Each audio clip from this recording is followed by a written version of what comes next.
So the Doglando Foundation was started by a board of Doglando clients. It is two separate entities. University of Doglando is separate than the Doglando Foundation.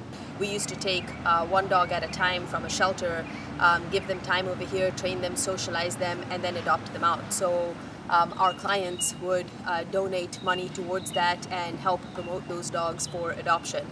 That turned into a formal board, and then later on the Doglando Foundation. And we have three different programs today through the Doglando Foundation called Full Tummy, Fetch and Give, and Puppy Breath.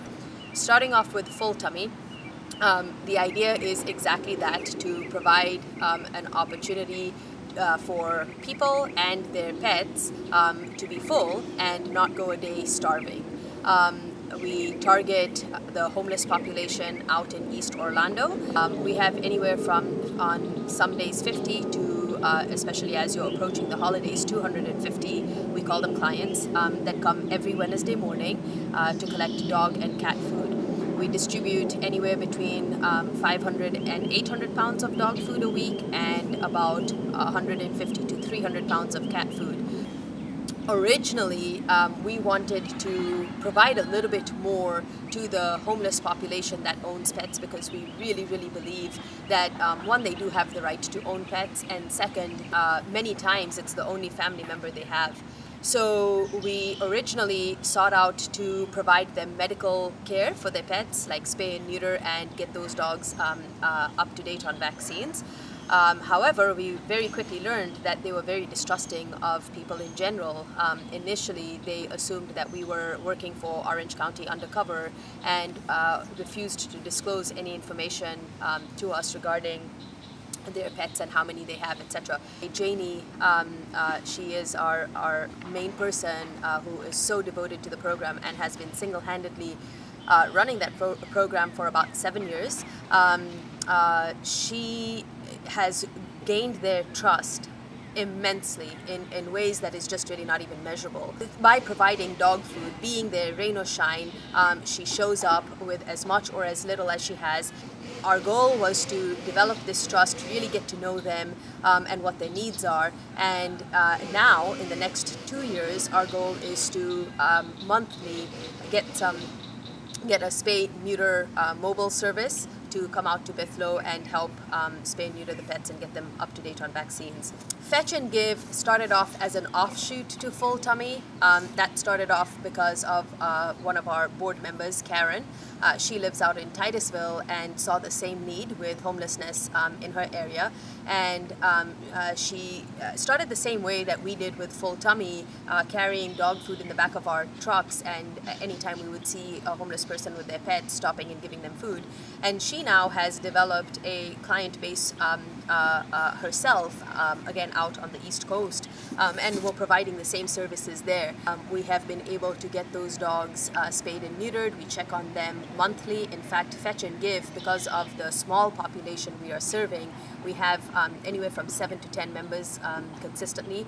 She is able to even provide monthly flea and tick and heart guard medications, which is so awesome. So she is able to connect with them once a month on a really personal and intimate level, one-on-one.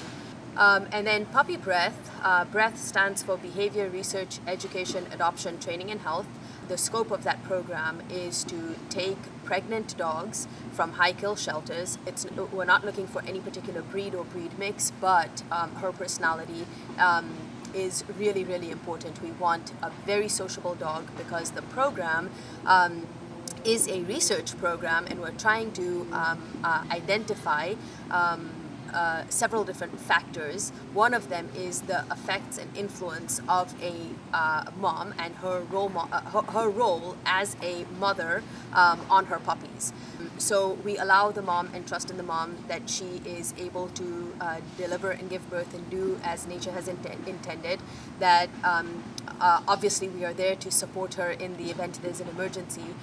We do not interfere with the weaning process. So that means we will not dry mom up and remove her puppies from the opportunity to be nursed. And the questions that we're trying to address is how important is that, and how does that affect and impact the behavioral health of a puppy, mentally, emotionally, and what does their trainability compare to puppies who are revoked from that opportunity, which is really most of pet dogs in our world today, unfortunately. We are actively potty training our dogs, and they receive all their basic manners or basic skills.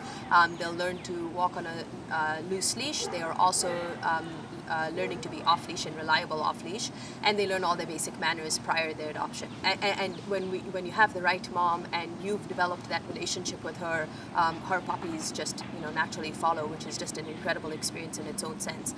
So I hope you have a somewhat of a better understanding on the Doglando Foundation and its programs, and we would love your support. There's so many different ways that you can help us beyond the financial support, just word of mouth and helping us get these dogs adopted, helping us with collecting dog food to be able to distribute through Full Tummy and Fetch and Give, and then obviously volunteers and fosters are welcome at any time too. Thank you so much.